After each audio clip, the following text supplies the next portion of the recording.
Imagina só, um caminhão com mais de 30 anos de fabricação encarou uma travessia arriscada no Rio Turiaçu, no Maranhão. O veículo estava carregado, mas mesmo assim conseguiu atravessar o rio, deixando moradores impressionados com a cena.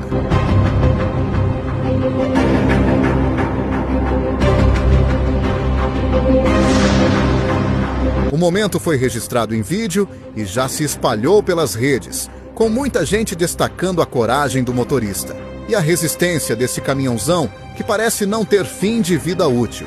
E aí, você teria coragem de atravessar um rio assim?